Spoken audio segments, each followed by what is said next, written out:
Welcome, Hoosier fans, to this week's edition of Assembly Call Radio, where each week we discuss the most interesting topics in the world of Indiana basketball.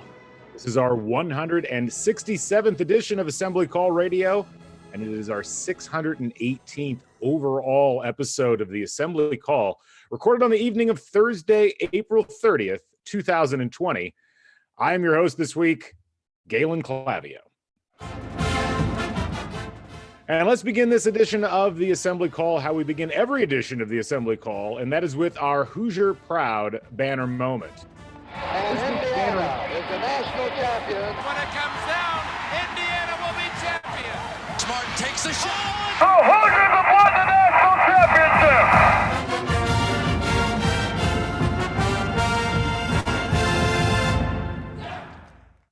And this week's banner moment really couldn't be anything else than the revelation that freshman sensation Trayce Jackson-Davis is guaranteed to be in Bloomington for his sophomore year. As you all know, college basketball players are given a certain period of time to announce their intentions to either declare for the NBA draft or at the very least announce their intentions to explore the waters of the NBA by getting feedback on their draft stock from the teams in the association.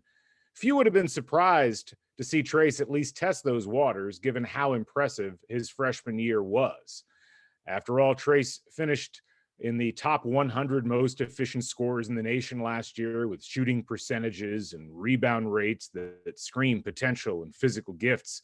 But no, Jackson-Davis is coming back, not testing the waters. And his message via Twitter to IU fans was direct and exciting and inspiring. Unfinished business, the tweet said. And that's a galvanizing piece of news for an IU fan base that's been looking for a reason to get excited about the near-term future of Indiana basketball. Sure, it's almost certain that TJD was going to return regardless. There's some obvious areas of improvement he needs to make in his game if he wants to compete at the NBA level. But this announcement is about more than that. It's about his desire to come back to Assembly Hall, his desire to play for this program, his desire to do something memorable in an Indiana uniform. There were a lot of predictions in the darkest moments of this past season about how Trayce might leave town at the first opportunity. Well, that opportunity came and it went. And not only is he still here, he's ready to do something special. That right there, that's a banner moment for this program. All right, now it's time for me to introduce my esteemed co-host for this week's show, which for one of the only times in Assembly Call history will not feature any of the regular Assembly Call hosts that you have come to know and occasionally tolerate.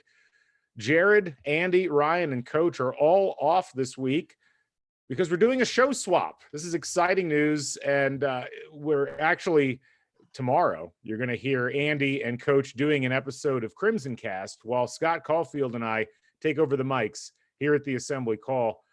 And since neither Scott nor I have custom theme music to play, we'll just skip over the cheeky introductions and get right to Scott's opening thoughts. So, Scott, welcome to the Assembly Call officially. What are your general feelings about not just this last week in IU basketball, but the offseason as a whole so far? Hey, it's great to be here. Thank you guys for having us. First time, long time, and all of that. I will jump right into the Trayce Jackson-Davis. It's great news. I mean, I think that was the thought when we saw him having a great year it was kind of like Romeo the year before. I mean, Romeo was fantastic. Everything kind of ran through him. And I think through the middle of the year, we all kind of realized, okay, this is one and done. And I think it's exciting to know that he's back. I love the unfinished business.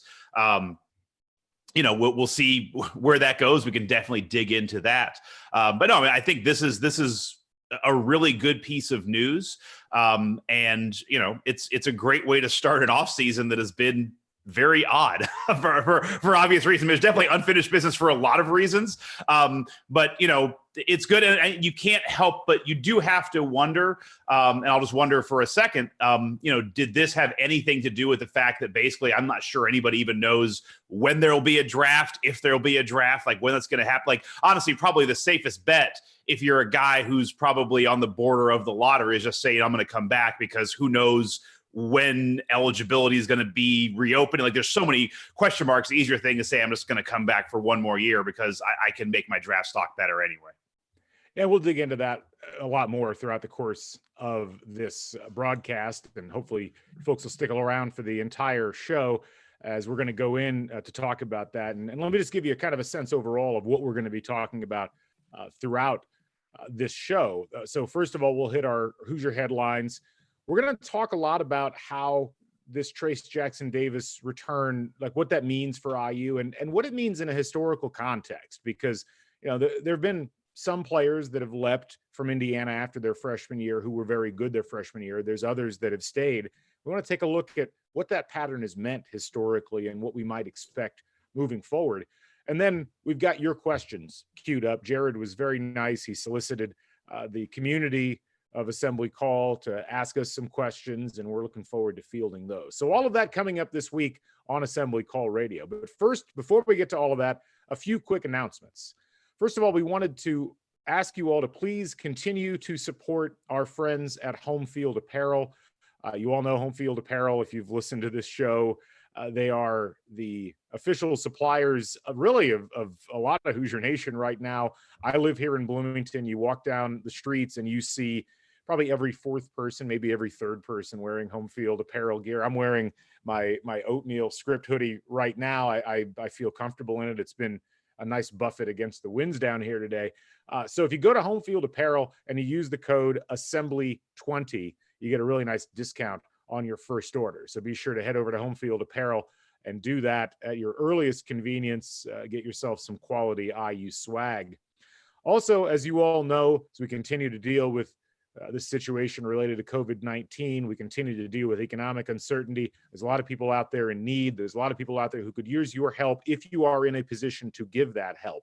So if you'd like to support a local food bank, because really, you know, when we talk about the base level of needs out there, having enough to eat and making sure that you're not dealing with food insecurity in your household, that's really what's on a lot of people's minds right now. So check out www.foodpantries.org. That's www.foodpantries.org, or check out www.feedingamerica.org. Again, www.feedingamerica.org. If you're in a position to help out, please do so. There's families out there all across the state of Indiana and all across the nation that would really appreciate the help. So we appreciate you thinking about doing that. All right, let's go ahead and move forward. We'll hit some Hoosier headlines. We've got Trayce Jackson-Davis returning. Let's start with that one. Scott, you talked about this a little bit earlier on, and it's one of those situations, I think, that you kind of touched on it a little bit to start with. The idea that would this have been the decision if we had any sort of clarity as far as whether a draft was going to be taking place, what the NBA was going to be doing with their overall offseason format, any of that. And right now there's a lot of uncertainty as far as where all that's going. You could look at it that way. And for once, I feel like you're playing the pessimistic one here. I think, that's a reading that you could go into it with, but I think you could also go into it and say, look, Trayce Jackson-Davis obviously knows he's got some stuff to work on with his game if he wants to play at the professional level. And he's shown a tremendous amount of physical gifts and overall basketball skills in this rookie year, this freshman year with IU basketball, but he knows what he's got to work on largely. It's, to some degree, it almost feels like the feedback he would have gotten, he was going to know what that feedback was regardless.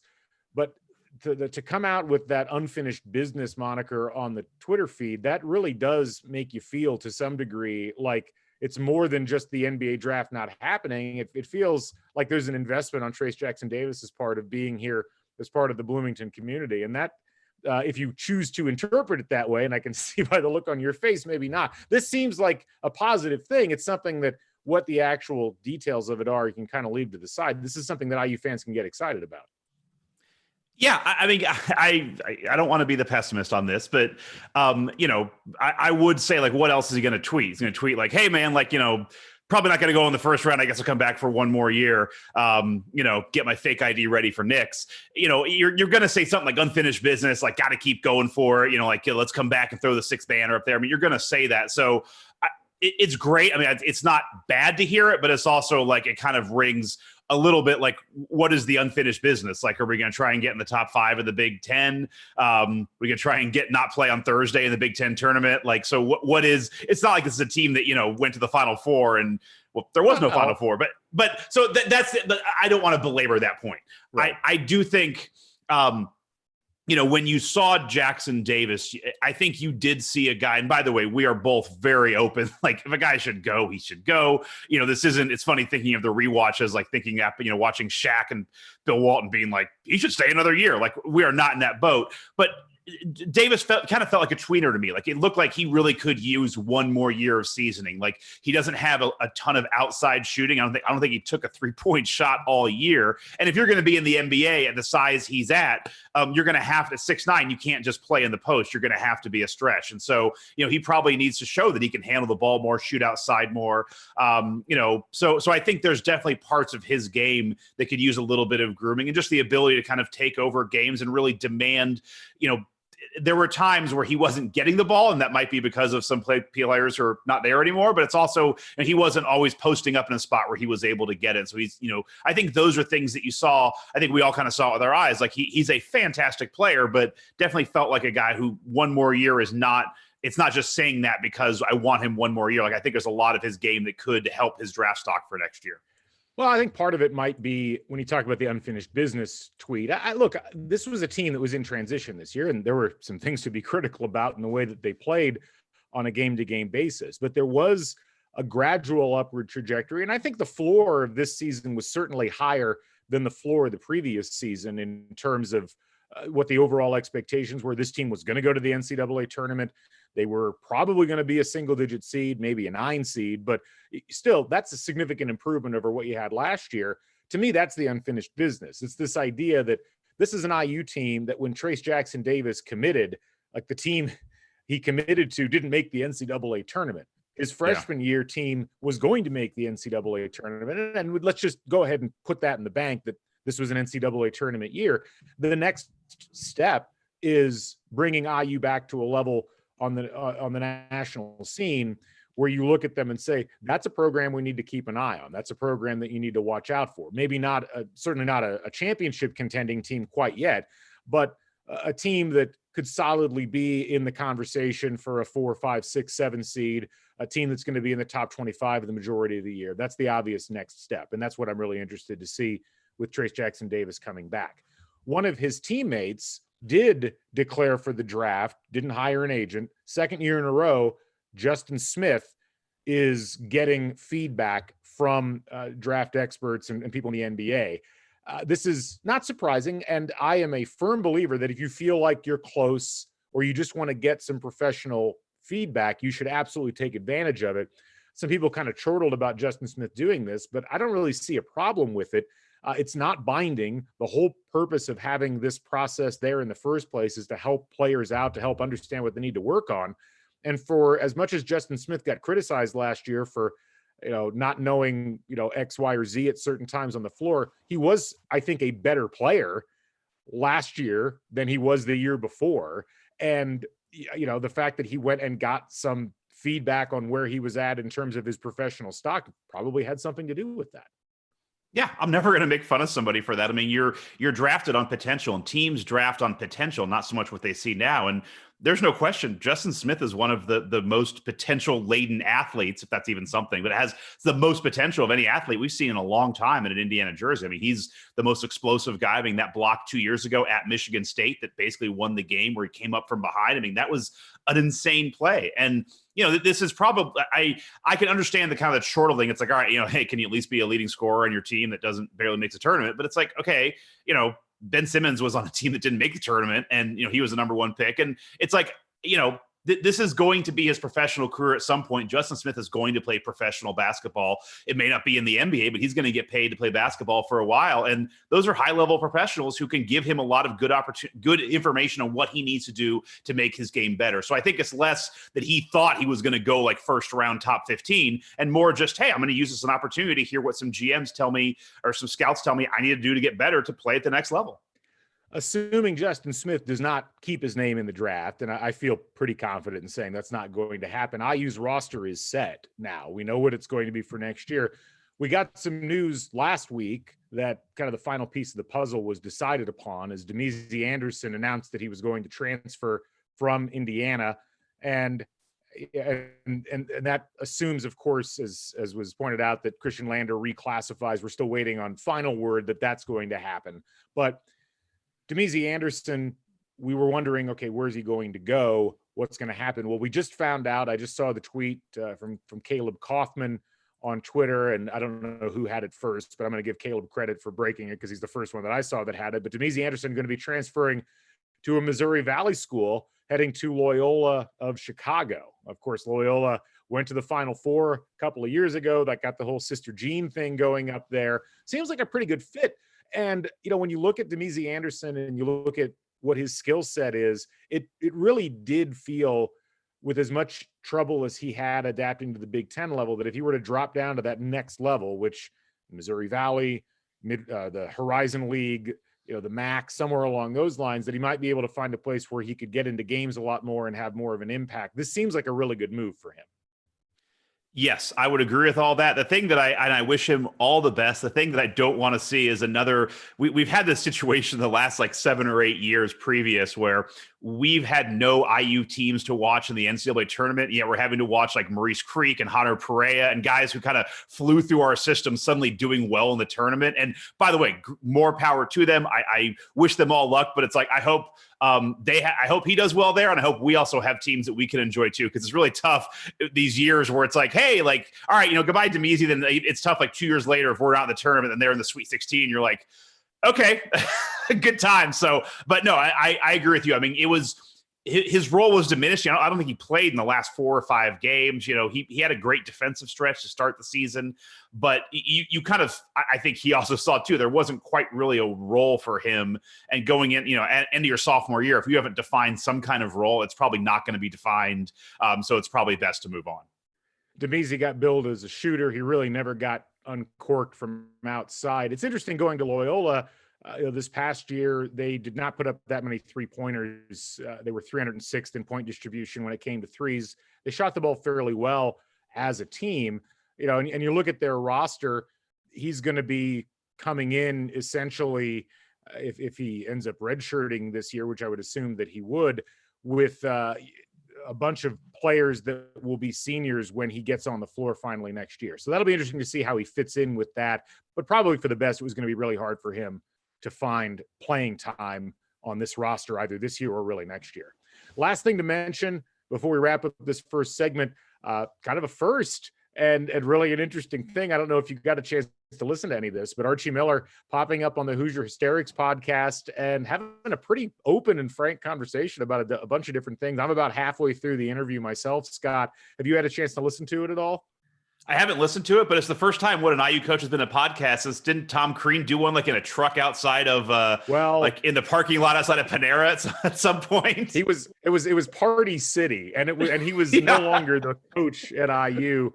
So I don't know if that necessarily qualifies, but first of all, I enjoy all the Hoosier Hysterics interviews. I think they do an excellent job. And I would highly recommend children's show podcast. There we go.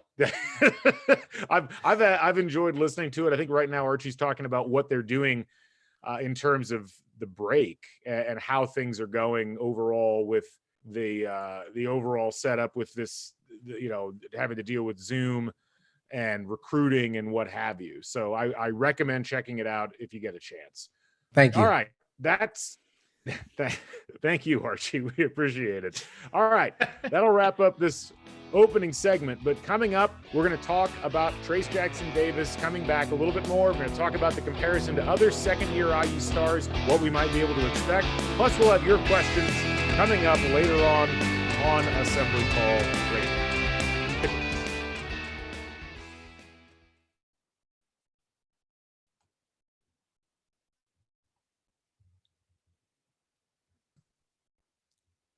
I didn't hear you there. Yeah, I hear you. All right. Hi, everybody in the chat mob. Looks like they're sorry about that. I had my wrong mic chosen. I was saying, good job, guys. Thanks. Nice we appreciate it. That was good. Thank you, boss. That was good. Scott, you were loud though. Everybody was commenting on it in the. I moved the mic back, and that's also just Scott. Scott's mic is on the lowest setting. You have just excited. A game control or something that you could adjust. I mean, goodness. I'm not producing. Oh my god, that's tremendous. I will move it back.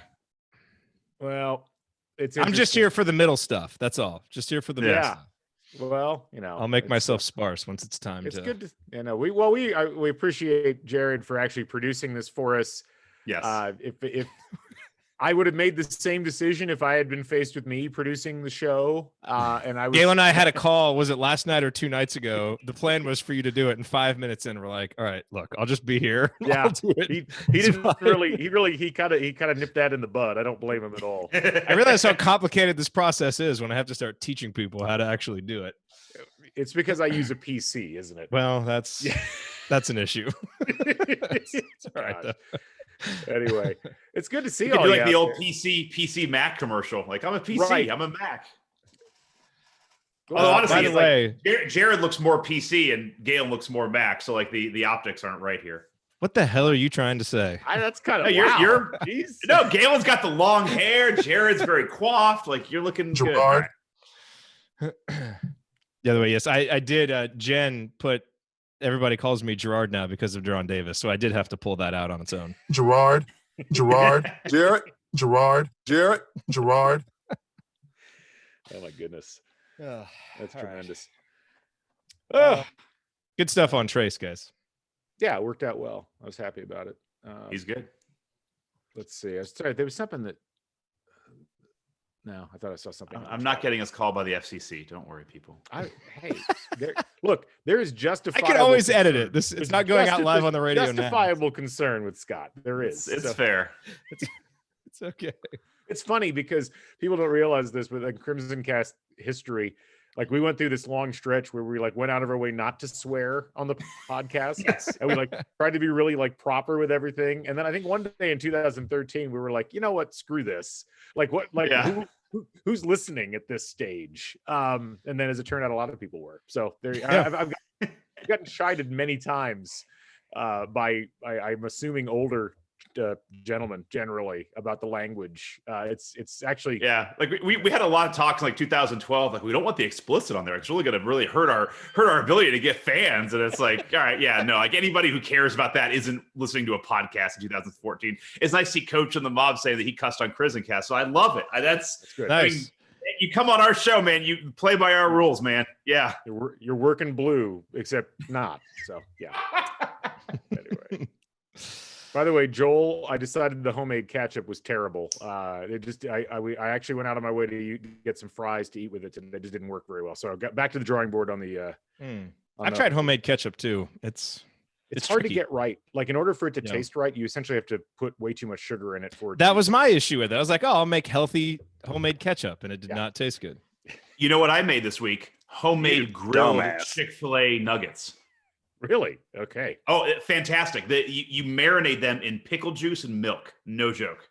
No, I've done that. I do that at tailgates. Anyway, should we get back to this? All right. I love like Galen and Scott are like uncomfortable with this middle part where it's just anything goes. This is our podcast. For anybody who's a podcast, this is our podcast. This other stuff we're doing is not us. Us talking about ketchup and Paw Patrol and nuggets. Like, this is our podcast. We maybe get to basketball. Yeah. Yes, we should. So can segment 2 just be my criticism of Mighty Pups on Paw Patrol? Like I really dislike the Mighty Pups episodes. Only if I can talk about things the Back to the Future issues I have. Yeah. Okay, let's do this here. All right, make it happen. Okay, I'm gonna get my video. God, if you had a Paw Patrol drop, Jared, please. Actually, here, we need to go about 40 more seconds, and then we can start that's fine. So right on that minute. To me, the whole charm of Paw Patrol was that it was like regular dogs that happened to go like solve the problems of this dumb town. And, you know, they were just everyday dogs. And then now they're like superhero dogs, and they have like armor like that allows them to like fly around all over the place. It ruins the whole conceit of the show. So it's a children's show. Right, exactly. So I was talking to my wife about this, telling her that this complaint you had, and she's just like, Galen's wrong. This is why they do it, and points to our kids who's just zoned out, like watching the Mighty Pups. All right, now we got to start. Coming down. All right. Okay, ready? Here we go. All right.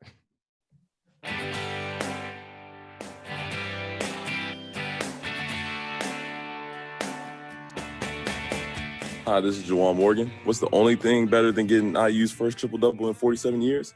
Celebrating it with friends afterwards. Join Jared, Andy, Ryan, and Coach on the assembly call after every IU basketball game. Go Hoosiers.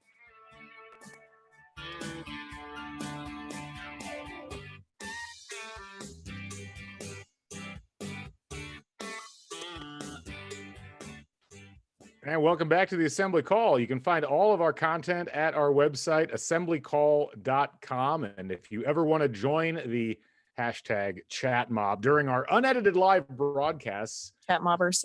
you just missed a tremendous Paw Patrol conversation, or watch the replays, see all the between segment banter, check them out on our YouTube channel. It's youtube.com/assembly call, all one word. I'm Galen Clavio. It's great to be talking to you folks, filling in on the host mic tonight as Scott Caulfield and I take over the Assembly Call while Coach and Andy take over CrimsonCast.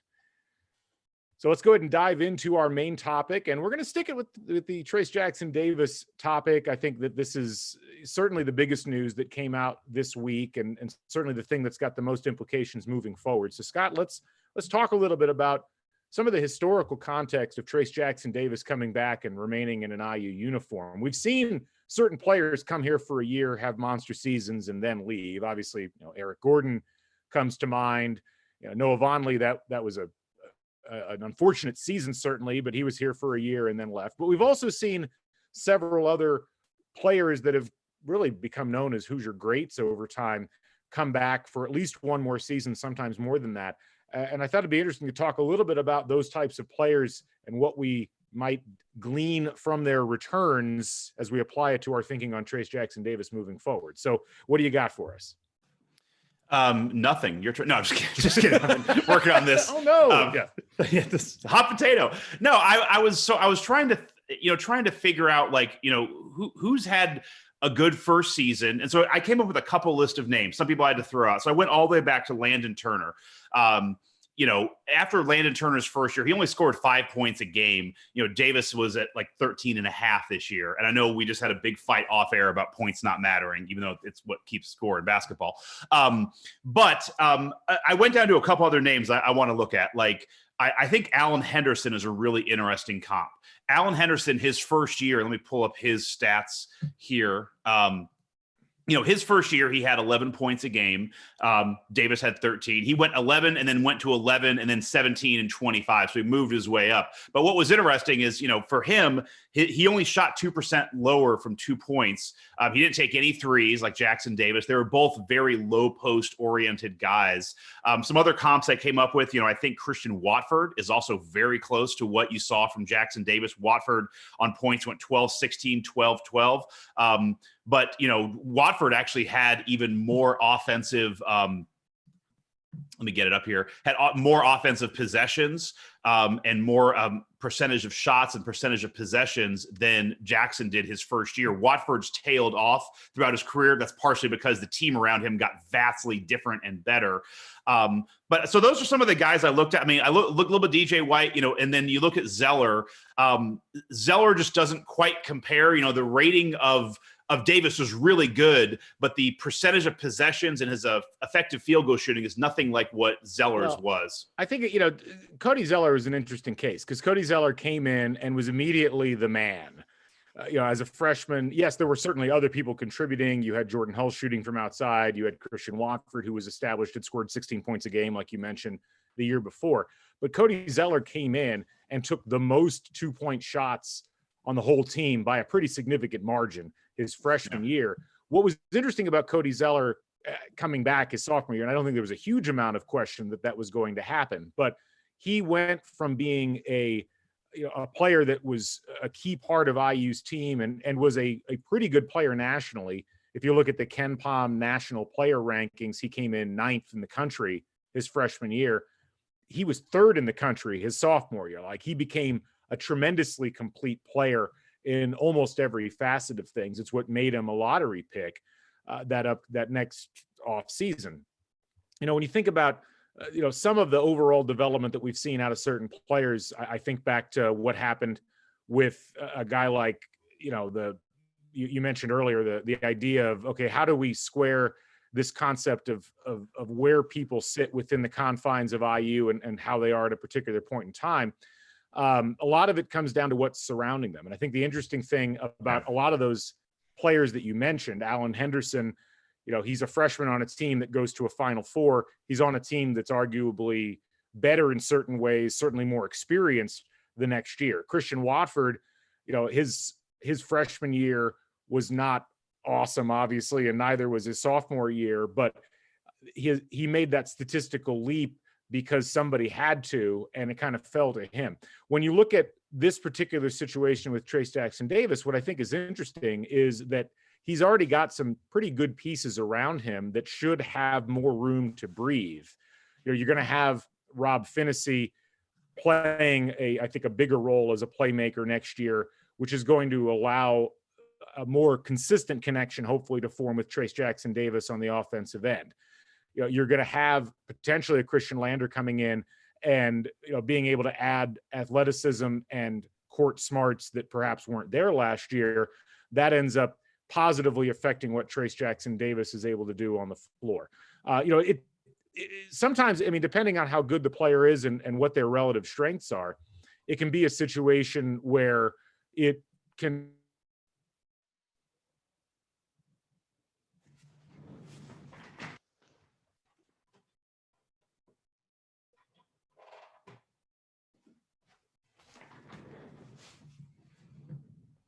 Did we lose Galen? I'm still here. Can you hear me? I can hear you. Can you hear me? I can hear you. Where's Galen? Did Galen just freeze for you too? He did. Okay. Galen's frozen. I unplugged my wire, my hard wire, because sometimes my hardwire actually gets weird. But it must be something on Galen's side. His connection sounded a little choppy. He froze. Yeah. He'll be back. He's a professional. Okay. Do you want me to keep going? Yeah. Let's keep going. Or are we gonna scrub this whole segment? No, we'll eventually we'll cut stuff together. But okay. So I will pick up from what Galen was talking about. The thing that I find really interesting when you look at Jackson-Davis's numbers compared to, that's Watford up there, but when you look at him versus Cody Zeller, because Galen was just talking about Zeller becoming such a great player. What's interesting is some of the advanced stats, Zeller actually got a little bit worse his second year compared to his first year. He had a great second year as well, but his effective field goal shooting went down. His offensive rating went down. He did take more shots and had more effective field goals, but some of his numbers went down. When you look at Jackson-Davis's numbers, like his effective field goal shooting this year is 56%. That's what Cody Zeller was his sophomore year. His offensive rating, they were both at 119.8 for Davis, 0.4 for Zeller. They are basically statistically almost similar from Zeller's sophomore year to what Davis did his freshman year. So, that was one of the troubles that I had putting up some of these comps or trying to find comps is really, you look at, and again, as Galen mentioned, they're not perfect examples because what was working around them is not the same. But you look at Henderson's first year, DJ White's first year, Christian Watford's first year, the numbers and especially the tempo-free stats really don't do any justice. Like Jackson-Davis's first year blew them all away. The only person you can really compare him with is Zeller, and really it's Zeller's second year you have to look at. Sorry about that, folks. Definitely some internet issues here that we weren't expecting, but we're back. So, ultimately, it is one of those deals where I think the key aspect of all of this is that what Trayce Jackson-Davis brought to the floor his freshman year is really exciting to watch. And this is a really interesting spot for IU basketball in that you've got a player who's really set for a breakout year his sophomore year, and a team that is set, I don't want to say to break out necessarily, but certainly a team that's in the right place to blossom. This is the time that you would expect under a coach like Archie Miller, who's been there for a fourth year with the full bevy of recruits finally on board, and largely the recruits that weren't his to start with finally out of the system. You would expect this to be where what the program is going to be really starts to take hold. And so I think that's probably where the most excitement comes out of this. And it's why I think looking at some of the past examples can be intuitive because you get the chance to look not just at the individual player, but what position they were in. What sort of surroundings did those players have in IU's history? And that's kind of what you get to see here. I think it's fun to watch that unfold and get a chance to apply a slightly different scenario and try to guess what's going to happen with it.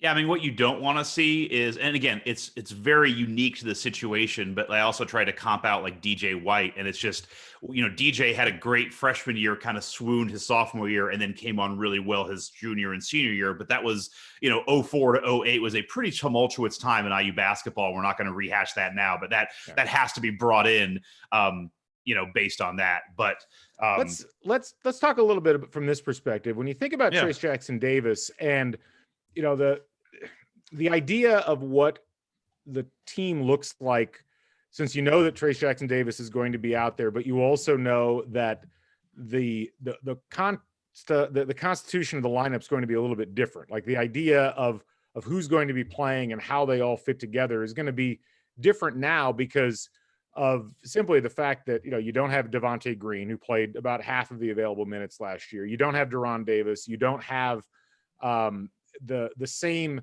sort of things that were affecting the way that Archie Miller was putting players out on the floor.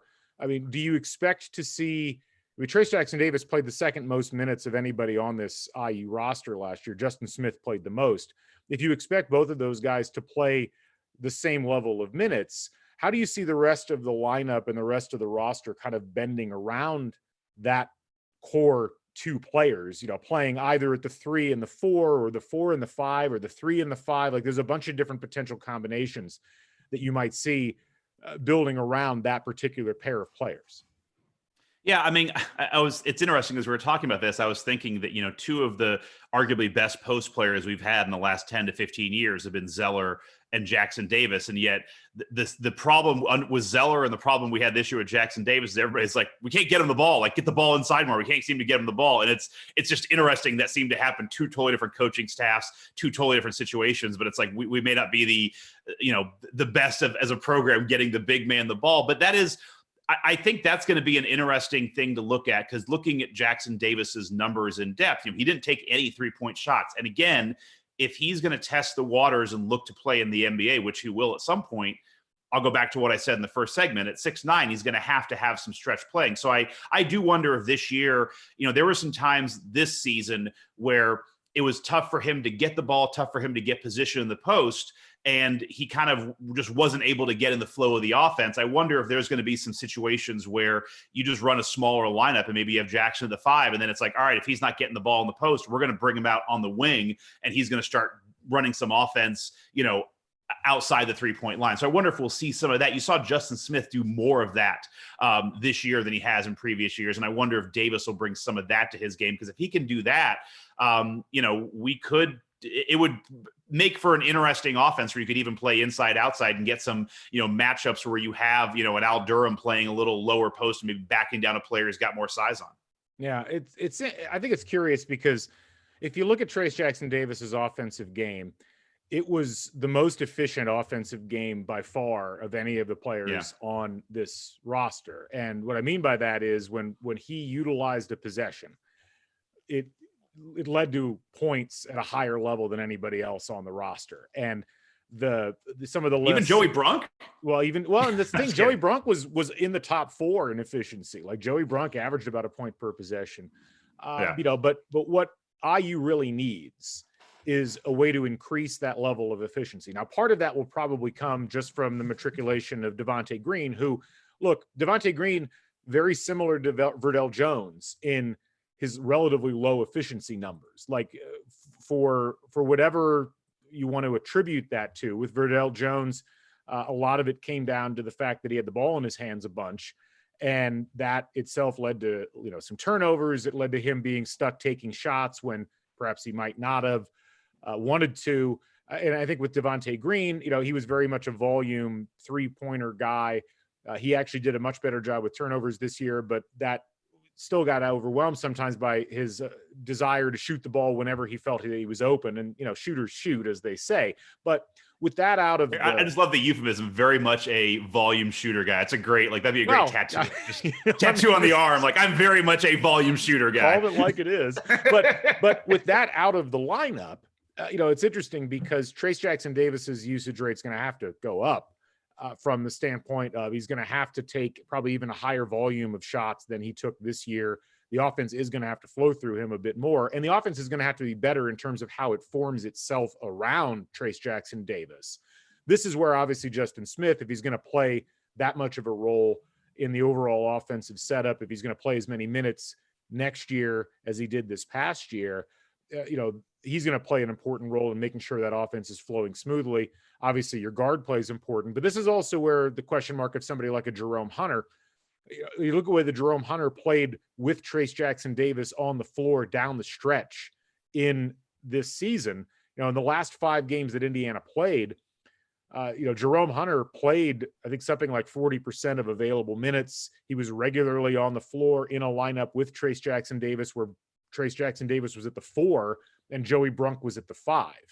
And that was a really intriguing lineup with when you think about if you got Rob Finney out there, if you've got Al Durham out there, and then you've got Hunter, Jackson-Davis, and Brunk, that's a different look than you get necessarily with a guy like Justin Smith out there with Trayce Jackson-Davis. And then I'm just really fascinated by this because having Jackson-Davis back allows you to play a lot more chess with the lineup. So we talked about that as a possibility coming into this past year, but it took a long time for Race Thompson to really get going on the season. Rob Finney was injured. There were a lot of things that happened with the roster that ended up being less than ideal that never really allowed IU until the end of the season to start hitting on a roster configuration that really worked the way that a lot of people hoped that it would. So anyway. And the last thing I would say is that, the thing that would open all of this up, and we can discuss in a different podcast at some point, we'll just keep taking over Assembly Call. We'll do it next week. Yeah. But the one thing that's going to immensely help out Jackson-Davis is if this team can get some steady and consistent 3-point shooting that doesn't come in bunches and the volume shooting tat on the arm. But if Finney can stay healthy and become a consistent 3-point shooter, if Hunter can continue doing what he showed down the stretch, if some of the freshmen come in and shoot, if Al Durham can get a shot, if you could have 2 or 3 or 4, 3 threats out there from 3 every single time, that's going to really make teams unable to kind of jump down and double team on Jackson-Davis and really make him even more unstoppable down low. Like it really would then open up some inside outside game. Like it's amazing to think that Jackson-Davis did what he was able to do with really such an anemic 3-point shooting team this year. Yeah. And I mean, you got Anthony Leal coming in, you've got these freshmen who bring all this different blend of shooting or athleticism or, whatever else that they can bring to the lineup. And it's hard to say who's going to end up actually being able to get the minutes. And I think that ultimately when you've got Trayce Jackson-Davis at the core of it all, that gives you an anchor point around which things can rotate. And that's probably the most exciting thing about all of this. So anyway, I think we've probably talked about as much about the Trayce Jackson-Davis aspect as we can. So we'll go ahead and move forward here. Coming up in our third segment, we're going to be answering your questions. We're going to talk a little bit about NBA draft feedback. We're going to talk about some of the other items related to coming to IU games. So stick with us. We'll be right back after this.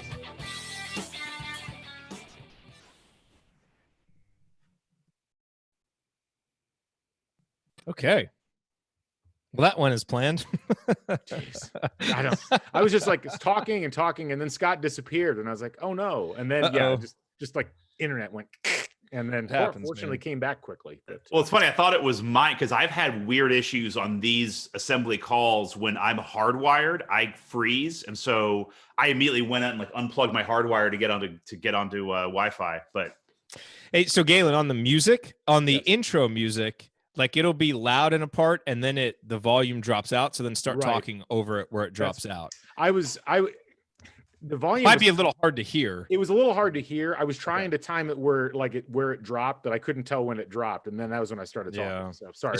It's a lot clearer in my headphones probably. Yeah. So basically on this one, after the guy gets done talking, just hop into it and start start doing your thing. Sounds good to me. Yeah, that's what I wanted to do at first, but I was like, maybe I should wait. So, yeah, we're doing it all live. This is what we do. We do live reps. Oh no, totally. It is all good.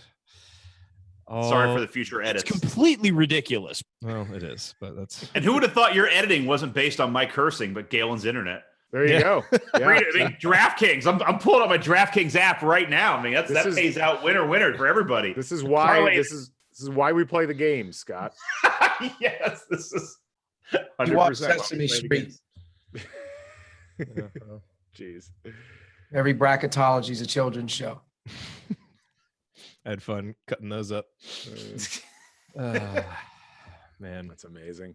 I got some good Bob Knight ones. One day I was like, I don't want to work. Yeah. So I got the Bob Knight outtakes, from the golf thing. Oh yeah. I cut up some good clips from that one that'll have to come up at some point. That's tremendous. Where I haven't edited a lot of them. A lot of them need editing and bleeping to actually be used. So I don't know if I can play a lot of them yet, but just you get some good stuff from the Jeremy Schaap interview too. Like you're not as good as your father, and there's just so many. Yes. Okay. So question wise, we have the 3 questions that are in there. No, we have 4 questions that are in there. Right. Each one of those is probably enough to. I got to figure out. You guys talk amongst yourselves because I got to figure out how much time we have for this segment. Okay. What do you? Scott, look at those. Any of those you particularly want to hit? Yeah, I mean, I like the Indiana high school from the last decade. And do you have someone in mind for that? Trey Galloway would be what? Trey Galloway? No, Trey Lyles. I'm sorry. Oh, okay. Getting old. Trey Lyles. I mean, but I would go back. I would cheat and say I want Greg Oden from a couple years past. But yeah, I mean the other ones too. Like I don't have a ton. Like I just don't know much about the coaching assessments with the player rankings. And I can talk about that one. I mean, I'm not going to go in like I can talk about that a little more generally. Like I think there's some things that are fairly straightforward with that we can touch on without having to go too in depth. You don't have to talk about that one too much. I'll just dive onto that. Okay.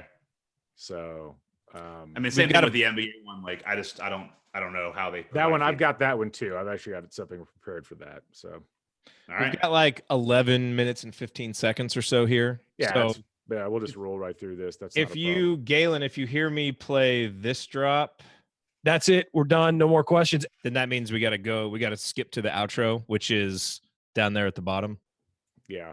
So I'll start the music. Can you hear this? Because this will be the music that comes in. It might be kind of low. It's playing right now. Can you hear it? Okay. I can hear it. It's low. So it's low. It doesn't get loud until the end. So you'll just stop where it says until then, and then I'll play the elbows drop. Great. And we'll be good to go. Awesome. Yeah. Okay. Cool. Yeah, just keep them short, Galen, just because I don't have much on either of those. That's fine. I mean, I've got a pretty good idea of what I want to talk about. So, all right. Maybe Galen, what we should do is we should go, I mean, like random, let's pick a year, like, I don't know, 2002 and just do some random player comps for the 2002 team. Because I think Scott might have something for that one. Coverdale's like a real early James Harden. I like that. What's funny is you had me. I was starting to pull up. Like, all right, let me get to Ken Palm 2002 and see what's on the team. Just thought I'd set up my own drop there because it was funny. I mean, you know what was funny about that? I need to get the expanded clip because, like, you make a good case for it, and you're so excited about it. You were really excited about the point. And it's a great comp, and he's right. I'm right. I just referred to myself in the third person. You did. No, in that game, you might have to go into timeout after that. You know. That was so Marshall of me. Okay. Let's do this. We'll try to go at the top of the hour. Go at the 50-minute mark. So we got about 45 seconds here. All right. That we can kill before we go. Galen, what's number 2? What's number 2 cartoon? You got Paw Patrol 1. We got a ton of Blaze right now and a lot of Octonauts. What are you rocking? A lot of Bubble Guppies. Yeah. We got some Team Umi Zumi is really popular. Yeah, I hate that. Seems like it was made on somebody who's just on a lot of drugs. Oh boy. Exactly what you want your children watching. My favorite one, and my oldest kid's favorite one, is 15 Bluey. seconds. Bluey, I highly recommend. It's Okay, not seen that. I'll have to check that out. It's on Disney Plus. If you have kids, watch it with the kids. It's actually a lot of fun. Yes. Okay. All right, again, here we go. 5 seconds. And I'll start playing the music.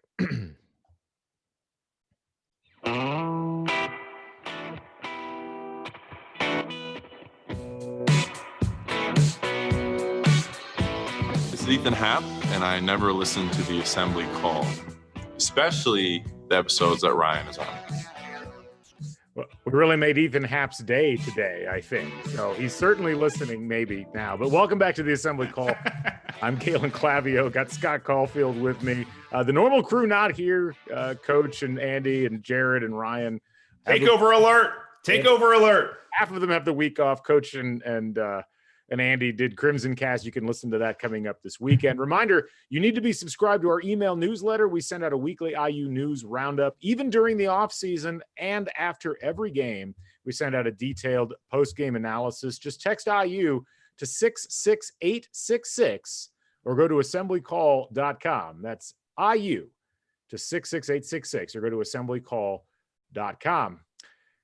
It's our favorite time, Scott. It's time for the mailbag. All questions were submitted via our private IU basketball discussion community. That's assemblycall.com/community. And we're always happy to hear from you folks, the listeners, the fans, answer the questions you've got about things going on in IU basketball in general. Let's go ahead and get to some of those now here in this last segment. Let me get this first question. This one's from Chris. What Indiana high school player from the last decade that played elsewhere would you choose to be on the IU's roster? Mine is Gary Harris, who, of course, as most people know, played at Michigan State in 2013. That one was a tough loss for IU basketball and a lot of IU fans in general. Scott, do you have an answer here that you'd like to give? Yeah, I mean, I want to cheat. I want to go back a little bit farther, and I still want Greg Oden. Like, I want Greg Oden and Mike Conley. I mean, they went to an Ohio State team that wasn't that good. You put the two of them on there, they go to the final game. So I still want to go back and get Greg Oden. That one is just always going to stick with me. That's one of the few times I actually paid attention to recruiting. And then I'm like, all right, I'm done for at least the next 5 years. Cause I got into it like, oh, this guy's awesome. This is going to be awesome. And then it's like, oh yeah, he's going to Ohio State. Thumbs up. Way to go. OH. I still, I liked Trey Lyles. I thought he could have been a good player. Kyle Guy won a title, so that would have been nice to bring on here too. But no, I mean, for me, Trey Lyles is one that I dug, but yeah, Oden is the one that always sticks with me. I got to say though, Gary Harris is a good one too. I liked Gary Harris, thought he would have been good. I mean, Gary Harris feels like the obvious choice. That talk about a guy that would have filled out that roster in a way that didn't get filled out at the time. You kind of stole the answer I was going to give. For as much as people talked about, I did give like 12 answers. So. I know you really cheated, and I feel cheated now by this whole thing. But Kyle Guy would have been just a tremendous acquisition for IU. Point guard, family, I think, went to IU, and it was very similar, ironically, to your Oden Conley response, and also a couple of other players from that era where they ended up not coming to IU because they didn't like the coaching situation. And that one stung, especially when Kyle Guy goes on and wins a national championship with Virginia. So That is how you're a champion. There you go. That's, I think, probably my answer. Also a big favor of the Titus Tate and Titus podcast on the Grantland or the Ringer Network. So the stealth answer here might be Brian Bowen, because like if he ends up coming to IU, maybe college basketball doesn't explode and IU is better and Louisville doesn't get a national championship race. You never know. It's a question that is unanswered. But anyway, let's move on to the next question. This question coming in from Patrick. When a player gets NBA draft feedback, how does that get shared with the coach? Is it directly from the player, or does the NBA provide info to coaches? I'll just take this one, Scott. I'm assuming you mean the college coach here, Patrick.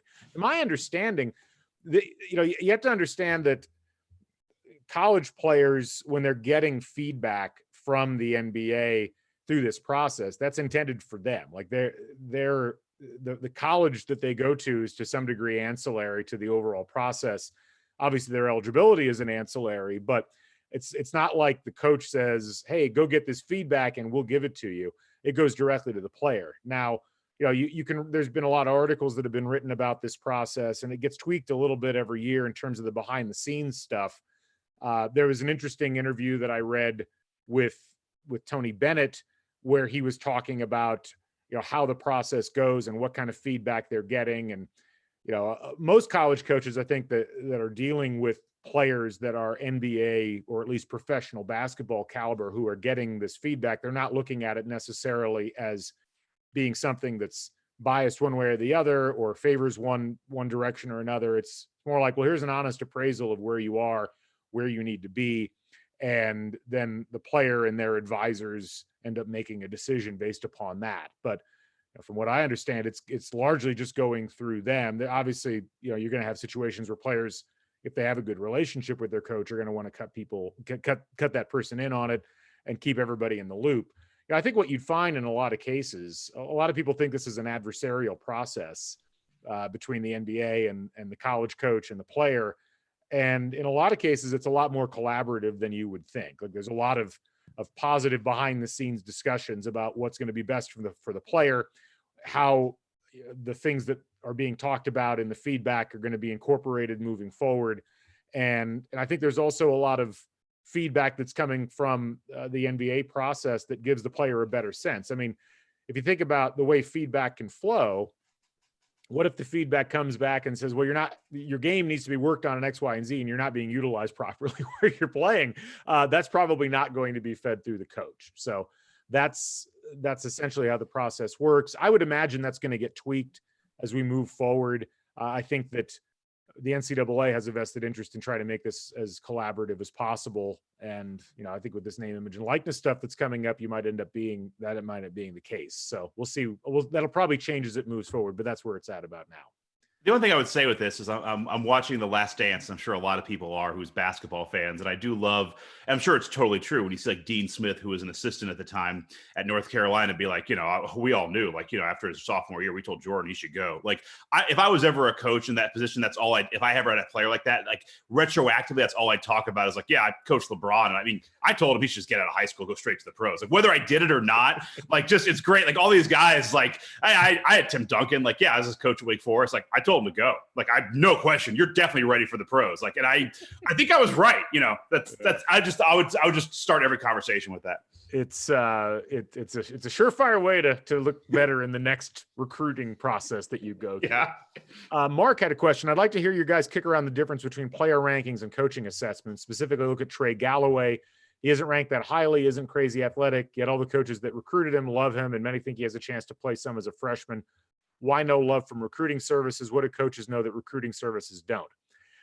I wouldn't look at it that way, Mark. Recruiting services are, a lot of times, they're not necessarily grading players based upon how good of a fit they are for a particular college team or a particular system or even college ball in general.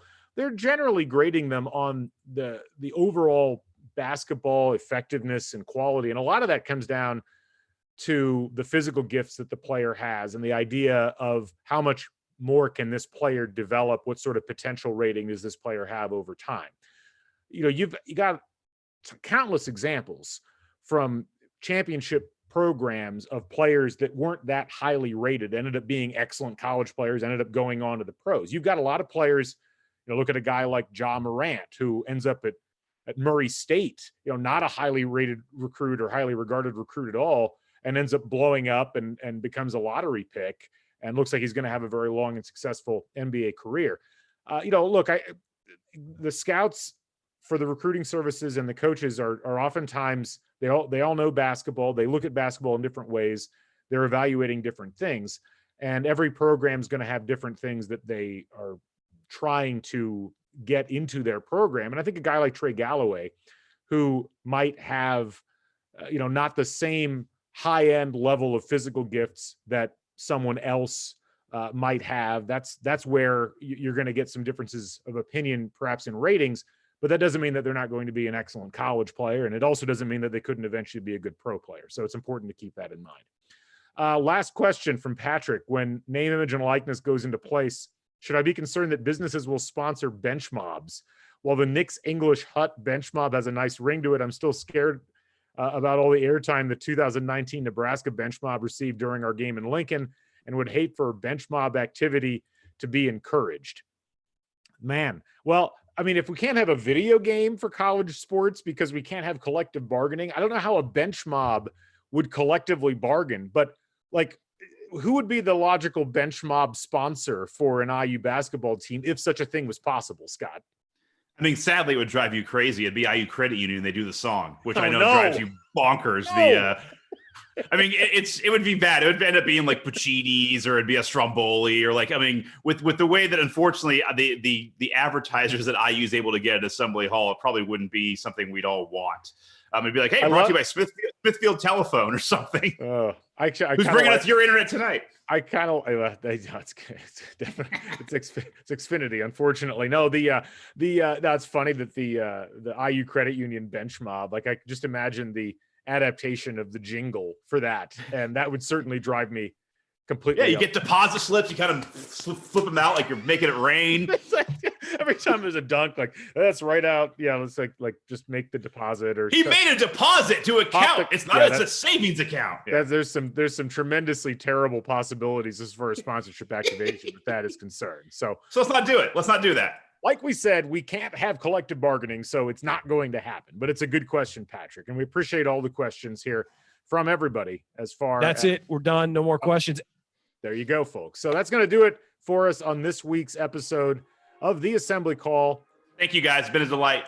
If you want to see us do the show live, join us at Assembly Call on Thursday nights for the live broadcast of our Assembly Call radio recording.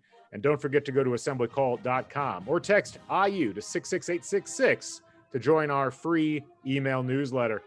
Special thanks to Bob Thompson for producing a lot of the music that you hear on this show. And thank you all for listening. We've enjoyed it. We've had a blast. We'll talk to you again next Thursday night. Until then, take it from the green light himself. Keep your elbows in, eyes on the rim, and go Hoosiers. Thank everybody for coming out. All right, I got to get out of here, folks. Thank you. Perfect. You know, I didn't account for the fact that you have like just a slower delivery than I do, and I'm very like intense because I timed like that entire paragraph is like timed to hit so like the music, you know, crescendos at the right time. Sorry, yeah, no, your delivery is great. That is an error of production. I should I should have adapted. That's a good performer doesn't allow his own delivery to change things. So a good producer puts people in position to succeed. So we'll both just accept blame there. We will both accept blame. Well, that was good. Thanks. That was really good. No, this was fun. We really enjoyed it. But now this is where the show really starts, though. Yeah, no, as everybody knows on the Assembly Call, the show doesn't start until the 3 segments. I love the question from Chad. When can we have Scott After Dark? Let's bring it. Scott when After can I Dark. start cussing?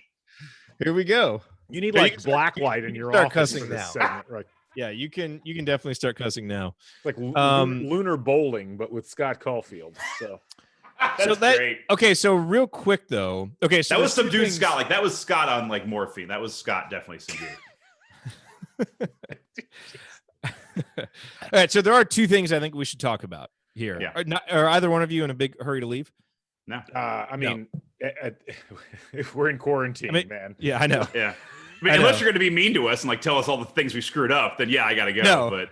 No. Okay, so number one, we should probably talk a little bit about how our two shows are going to start working together. Yes. Which is still, kind of in the early stages, but so the Assembly Call CrimsonCast, we are going to start working together a little bit. Like one tangible way that you will notice this is you guys are going to start posting your podcast episodes on our site. Now, don't worry, like the podcast feeds will stay separate. The shows are going to stay separate. Even though we did this takeover thing, we're not like blending the shows or doing anything like that. But just for logistical and cost-saving reasons, you guys are going to, post your episodes on our site, but keep everything, the same. But, we are going to try and do some stuff together. Like what we did with the rewatch series, like what we're doing here, because I think there are some ways that our shows can work together where we maintain the individual character and format and everything of our show, but, just kind of freshen things up, liven things up, do some joint productions. So we're still kind of in the early stages of what this will all look like, but I guess we're kind of terming it a podcast partnership. There are some other things on the business side, like being able to negotiate with advertisers, that kind of thing that we'll be able to do that, the people who listen to the show won't have any idea about.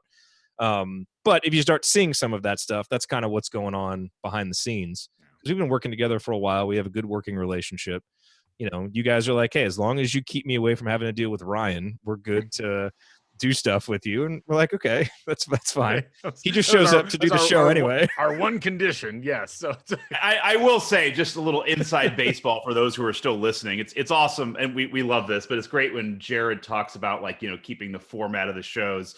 It was funny, this takeover thing, because for Galen and I to take over, assembly call, I have 18 tabs open. I have notes. We have a rundown sheet. We have intros. We have outros. We have drops. For you guys to take over, the producer, for you guys to take over CrimsonCast was, hey, here's an intro. Here's a outro.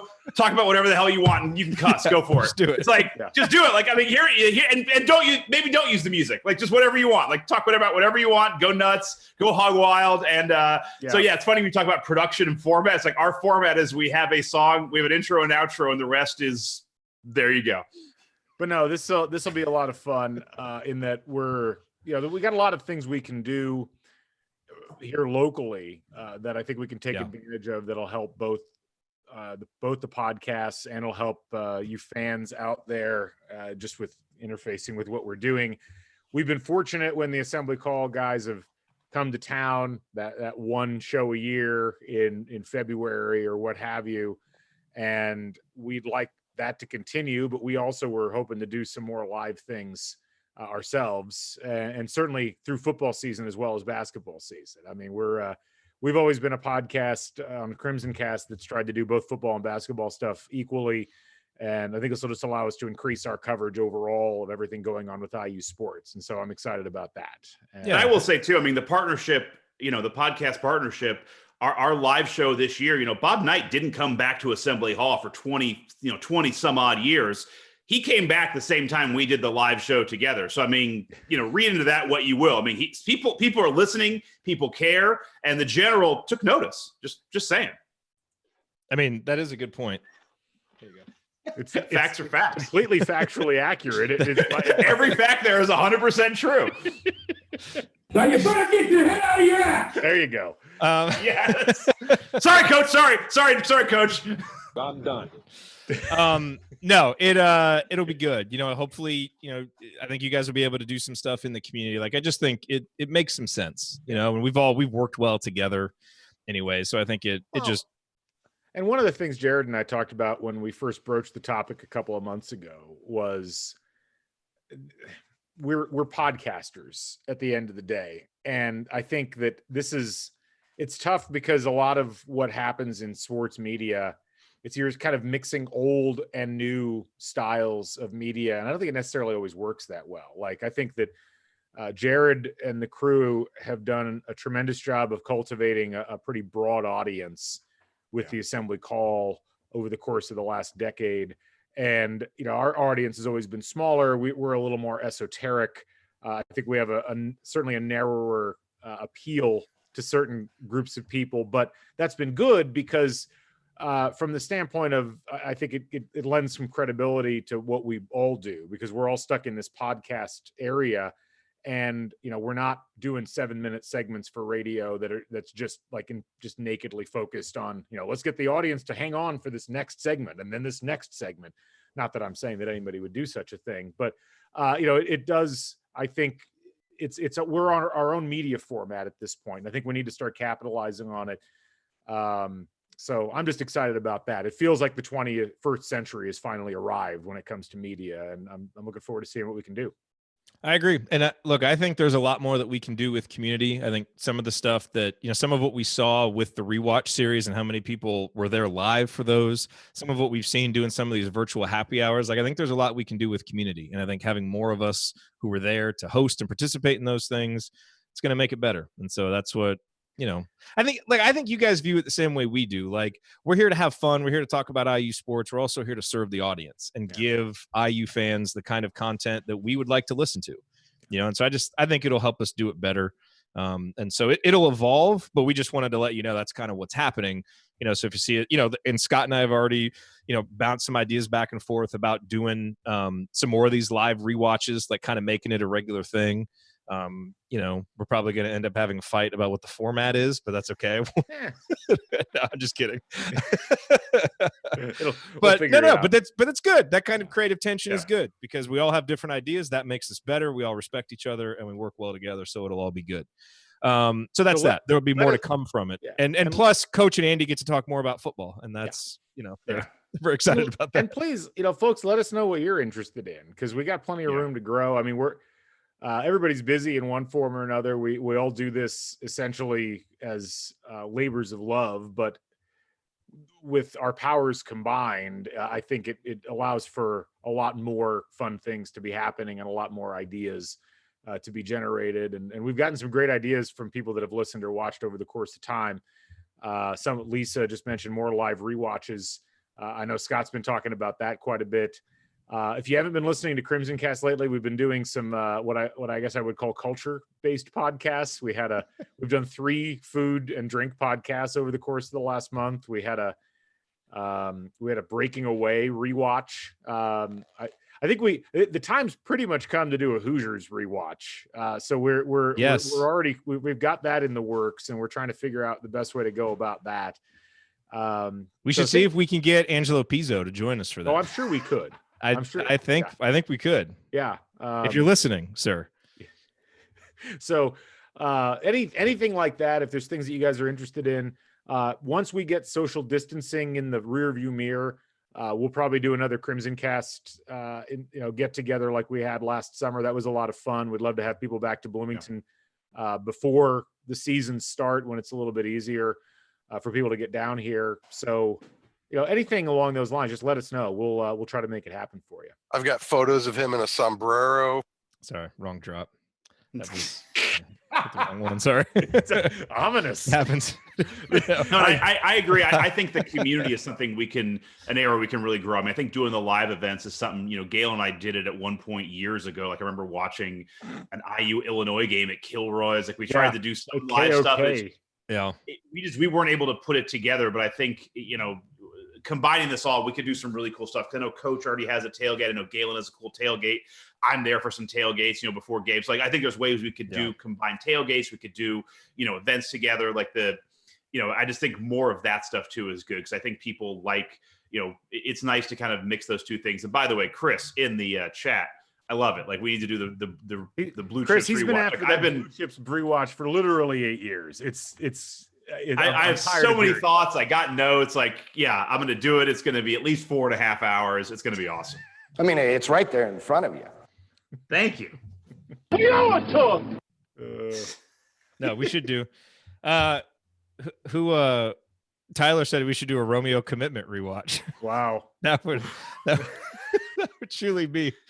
If we ever run out of stuff to rewatch and we do that, I'm trying to think. Like, I think a Cody Zeller Commitment rewatch? Is there like a raw feed of the video from that? That would be interesting. That would be good. If I don't even know how you would do it, just like who's he gonna pick? Like, should he pick? No, Look, I'm going to tell you all right now. If we ever do that, stop us, and just too far down the rabbit hole. Yeah, that's where we've really things have gone bad. My God, that's what. Yeah, you need to grab us. Like, all right, go back to Mighty Pumps. Like that's your limit. Yeah. Like Mighty Pumps is as far as you can go. Back to Marshall, back to Sky, back to Zuma. Yeah, let's break those down. Yeah. So the last topic that I did want to talk about Galen, because it broke this week, is the name, image, likeness stuff that broke with the NCAA. And we'll have lots more time to talk about it because nothing is quite set in stone yet. And it's weird because like I heard a lot of media people, kind of like, hey, I want to give the NCAA credit for getting here. It's like, but wasn't the NCAA like forced kicking and screaming to get here because of laws passed by California and Florida that made them have to do this? And then even what they proposed doesn't even go far enough for what those laws suggested. So like, can you give us the 5 minutes of what this actually says, what it really means, and then what we need to watch for? Because yeah, totally. So essentially what the NCAA working group put together was a proposal to allow athletes to profit off of their name, image, and likeness, but within the confines of the collegiate model, which essentially means we want control as the schools over what the people would be, or what the players would be able to do as far as their contracts with name, image, and likeness. And there's some legitimate issues here that, that I think the NCAA is trying to navigate that are a bit tricky. They want to avoid, players being sponsored by an alcohol company or sponsored by tobacco or things like that, things that they would find unsavory. It doesn't stop them from allowing those companies to advertise during March Madness, but that's another story altogether. And then they also essentially want to potentially keep athletes from being able to do their own contracts with shoe companies. That was actually something that was in the California law, but not in the Florida law. And there's a couple of things about this that I think we need to keep in mind. The first is the NCAA didn't do this because they had this sudden change of heart. As Jared said, they're doing it because they're trying to get ahead of the train that's coming down the tracks, which is all of these different states passing all of these different laws and essentially re-securing the rights of students who happen to be athletes to be able to have control over their intellectual property. That is not the same as like actual reform. It's emergency dressed as reform. One of the aspects that we run into with this also is that this working group essentially straight up asks Congress to give them an antitrust exemption on the federal level that would supersede the state level. So something that Congress could vote on that would essentially say all these state laws regarding name, image, and likeness for college athletes are invalid. The federal statute would take precedence. And it's interesting because a lot of the congressional people that talked about this just shot that idea down immediately and said, no, that's not going to work.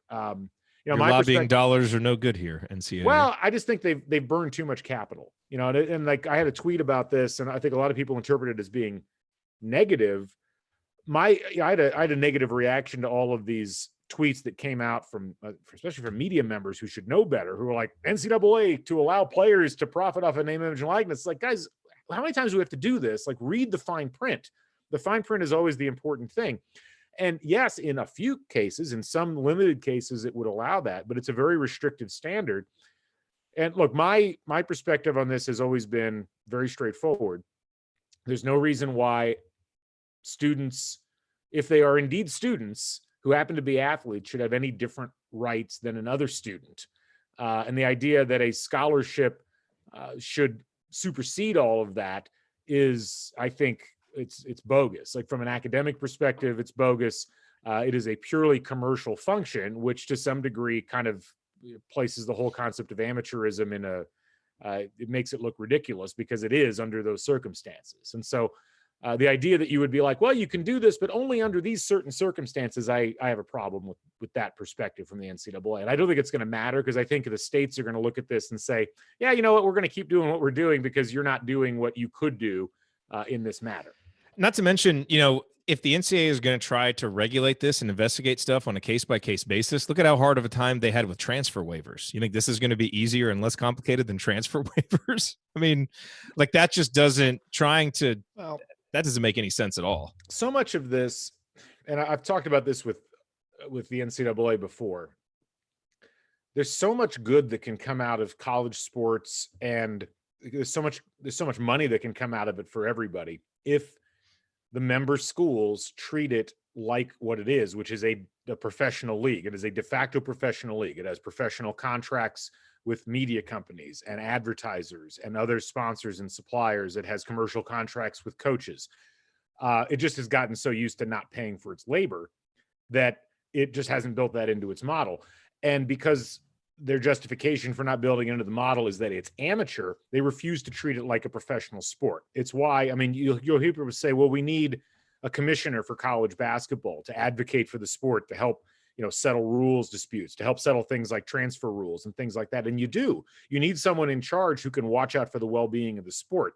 And that goes all the way down to like as many people that criticize referees and, referees working 6 or 7 games a week and just like going from conference to conference because they're all independent contractors and there's no independent standard for the sport as a whole.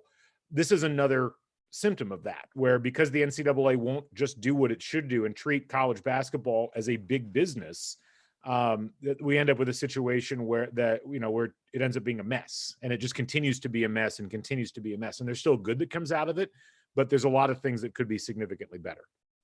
Yeah. All right. Well, I just wanted to make sure that we address that. There'll be more. I mean, it'll be interesting to see what happens with it.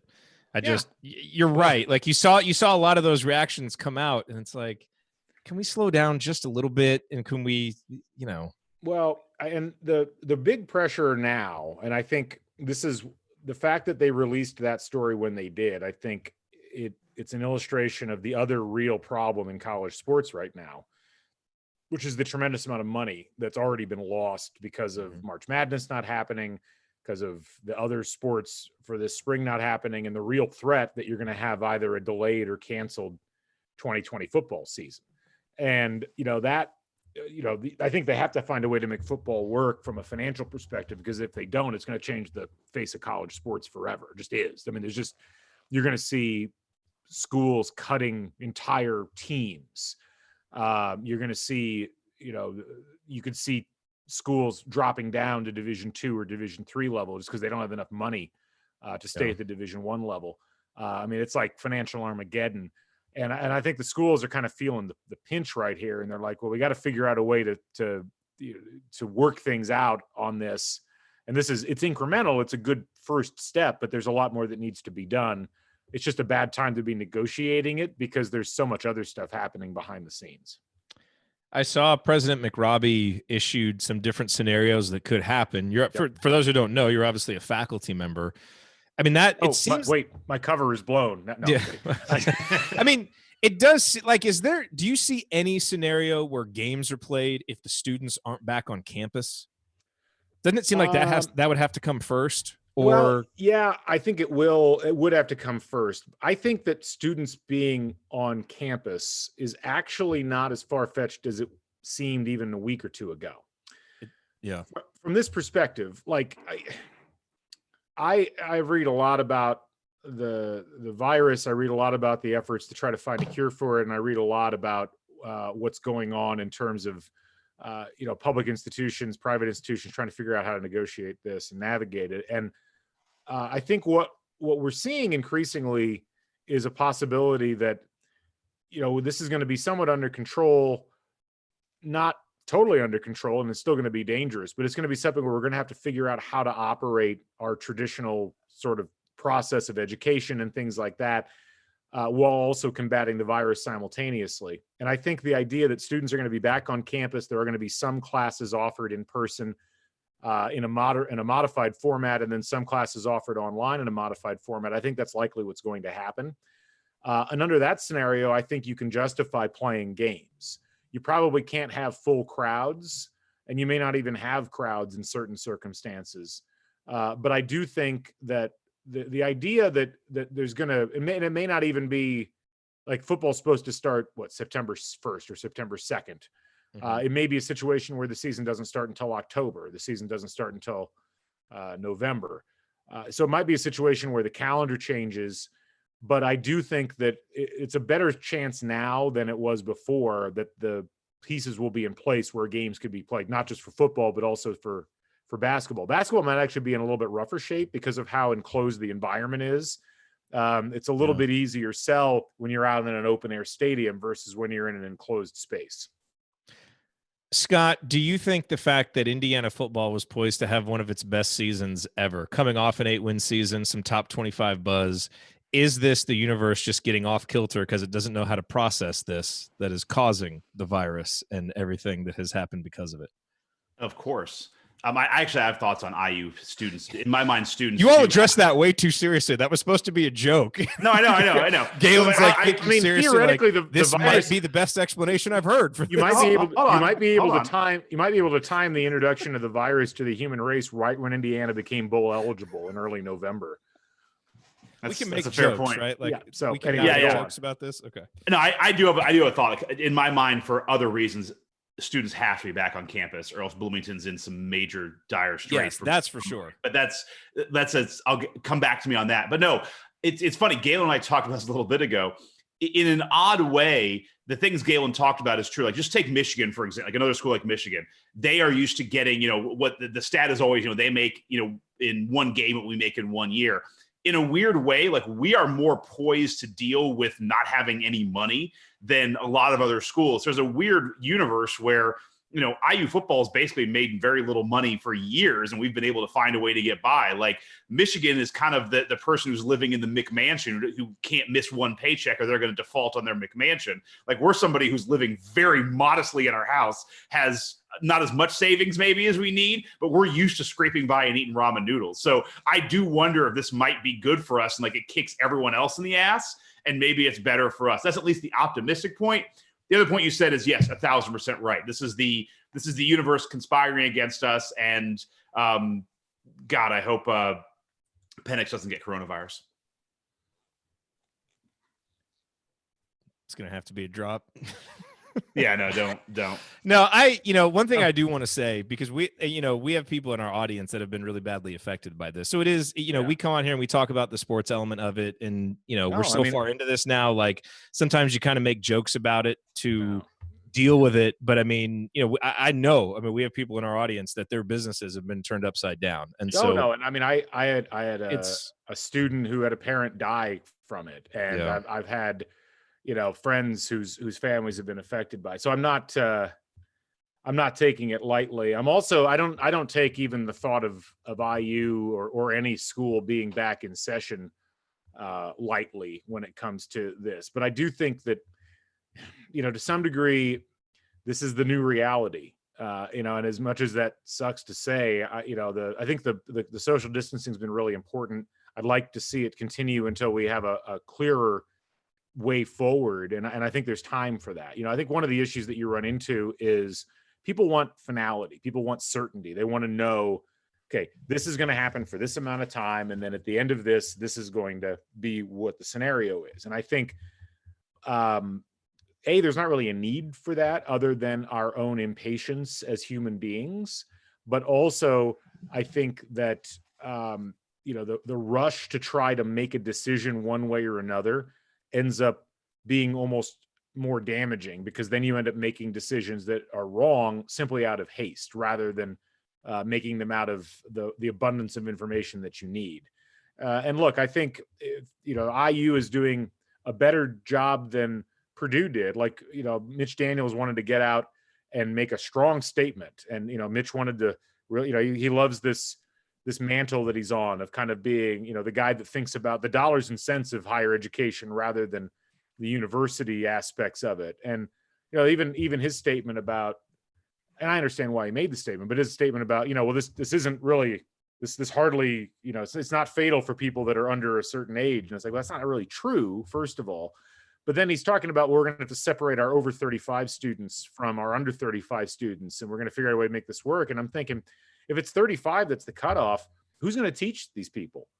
And how's Evan Boudreau going to play basketball? Well, that too. Yes. But, but I mean, I'm 40, so theoretically I'm in the high risk category as a faculty member, I mean, is it just going to be like, well, you're just expected to march in there? There's a lot of things you have to think about at this level. And I really think our leadership at IU has done a good job of being patient and not rushing to judgment as far as what they're going to do. I know people want finality. They want to know for certain, yes, we're going to have school on this date. This is a time to be flexible. This is something we haven't seen in the United States or in the world for 100 years on this scale. And I think flexibility and being willing to kind of roll with things has a lot of virtues to it.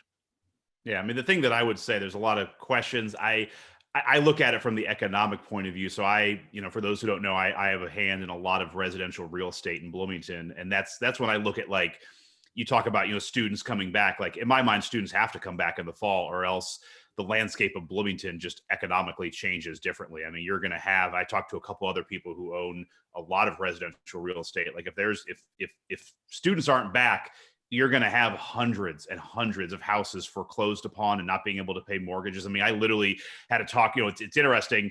Everybody got their, you have 60 days delay on your real estate taxes. And most of those people just pay it out of escrow. So it's not a big deal. It just comes out. But if you own rental property, you pay that on your own. And, the Monroe County is reaching out to people, telling them, like, I know the state says you have 60 days, but please pay your real estate taxes on time if you can, or else we're not going to be able to make our budget. And so there is, and so much of Bloomington, I mean, but it's true. Like they had no call in that. And so much of Bloomington, the taxes are not paid in escrow. They're paid, they're owned by people who rent it out to other people. And so I look at that as something where, when people are like, oh, IU is going to go online in the fall. It's like, all right, you do that. Like Bloomington becomes Martinsville, like immediately. Like it's just gone. Like you joke about IU Credit Union, like you're going to have hundreds of houses in foreclosure and the credit union is not going to be able to figure it out. I mean, it's a different discussion, but it's just like, that is the other part that I look at too, just from what I know. Jared, you had no idea when this, I know this partnership happened. You were getting a real estate and business pod to go along with it. So yeah, no, but that's an interesting perspective. Cause I live in Dallas. I work, online like this. This hasn't affected, fortunately my wife, kept her job. So this hasn't affected us, a ton, like in our daily lives. But I'm curious, Scott, and this is probably an impossible question. So if you feel uncomfortable, like answering it, just say so, because it's a tough question, but this is what we do here on AC After Dark. Like, how do you, cause you just expressed a very real, like, hardship that you're going through and could potentially go through if students don't come back.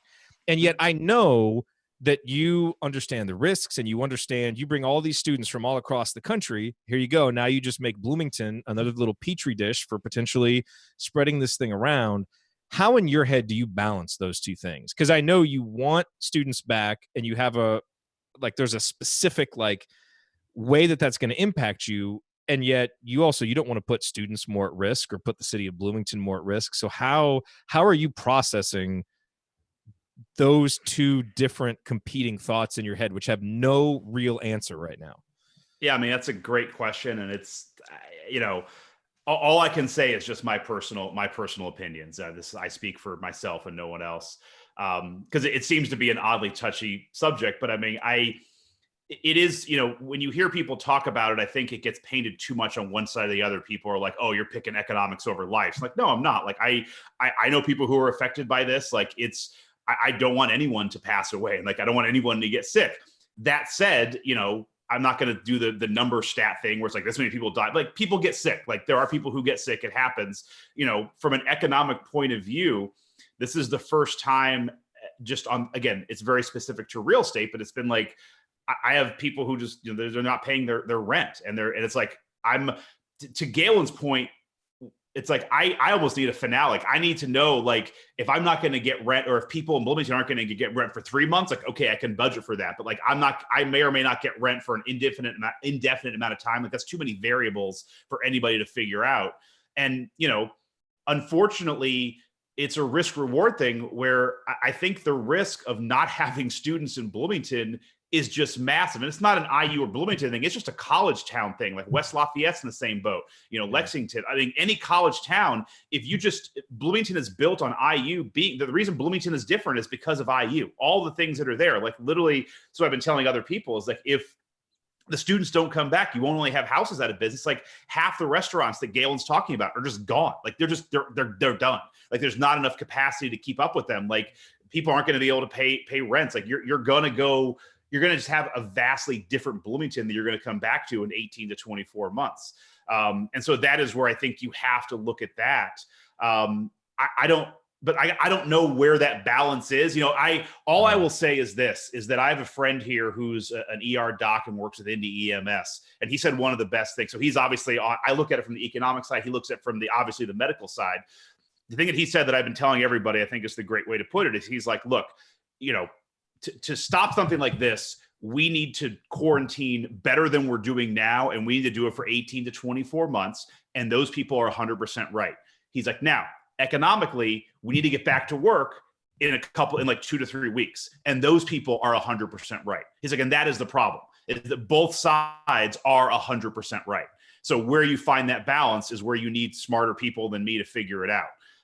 And me too. Like, so, but I mean, that's the way I look at it, is like, I think there would be economic catastrophe if IU didn't come back. So much of it's built, so much of Bloomington is built around it. So my biggest fear, honestly, I was talking to my wife about it today, is, now that we're in a quarantine, I would kind of rather just say, look, we're going to keep it closed till like June, but the caveat is then when we reopen, we're reopening. Like, then we're not going to do this again in the fall. Because my biggest fear is that we kind of, it pops up again, and then it's like, all right, we're going to shut it down again. But now I've also been more affected. Like I have some rental property that may not be able to pay its mortgage, and like I was furloughed. And so I'm looking at it from a different perspective. But it's like, I think those kind of like stops to the economy is not going to be good. Yeah. Oh. And he's like, yeah, I'm just talking to his wife. I'm just talking Sorry, to two lunatics. I'm just talking to two complete lunatics. He has to turn into Alex Jones radio. Yeah, we're not doing AC radio anymore. No, look, man, it's like I told you, it was a difficult. I appreciate you addressing that. I mean, just while you were talking, look at all the people in the chat mob, that have lost their job or out of work or dealing with this. I mean, you're right. Like it's hard because people on both sides make really compelling arguments, and it's tough to know. It's difficult. I wish everybody would listen to each other more and empathize with each other more instead of just, assuming they have the right answer. But, that's the other thing is there is a risk of it getting worse for the fall. Well, I think all those things have to be taken into account too, because you don't want to have a false start and then have it be worse after that. And, and it's hard. We're, basketball guys. This was a lot easier when we were talking about Trace Jackson Davis. So whoever brought this topic up, don't let them have the mic anymore. But I think you brought up an interesting and I think really good point, Jared, which is this, especially the online discourse, is so oriented towards partisanship and blaming somebody for something that's going on. And this is not that type of a situation. Like, this is, the entire situation has been weaponized by people who profit off of argumentation. And that's not what this is about. What it's about is there's an unprecedented illness that's causing a lot of people to get sick. In order to try to make things safe, governments have done what they were told to do by medical professionals, which is tell everybody to stay home and try to limit the spread of things. And, none of those things are partisan. Like none of them at their heart are partisan. They're being turned into partisan things, but at their heart, they are simply actions and reactions to a reality that's out there that humanity has to face. And so, what I try to do with the way I evaluate it and the way I think about it is focus on as much of the demonstrable facts as I can and ignore the partisan aspects of it as much as possible. And look, I understand, people in this environment, it's like we need something to believe in, which a lot of times means we need something to rally against. And I think that's the unfortunate part of it, because what are you rallying against? You're rallying against people who are trying to do the right thing. You're not doing anything positive by turning it into an anger contest. So it'd be nice if everybody could take a step back and think about it more along those lines, but that might be impossible in this environment. That's probably a good way to close it. I mean, just know, I know there are a lot of you out there that are affected by this, and, I mean, we're with you. I mean, in that sense, I think we are all trying to be in this together, and I know a lot of the people that I feel fortunate enough to communicate with are trying to have that empathetic viewpoint and view things from different sides, so we're with you. We're thinking about you. And, we hope that this gets resolved in the best way possible moving forward. Absolutely. If you came to Assembly Call After Dark looking for answers to this, I apologize. 42. The answer's always 42. That's such a liberal answer. That definitely was generated by Oh man. All right. Well, guys, this was great. Thanks for coming. Thanks again. We really appreciate it. Looking forward to it in the future. Yes, absolutely. Listen to CrimsonCast this week. Coach and Andy will be on there talking football. And coming out shit fuck. Shit fuck. There we go. Got him out. Yeah. Wow. It didn't hit it to the end. There you go. Okay. All right. Okay. Good stuff. Thanks, everybody. All right, everybody. We'll see you later. Bye.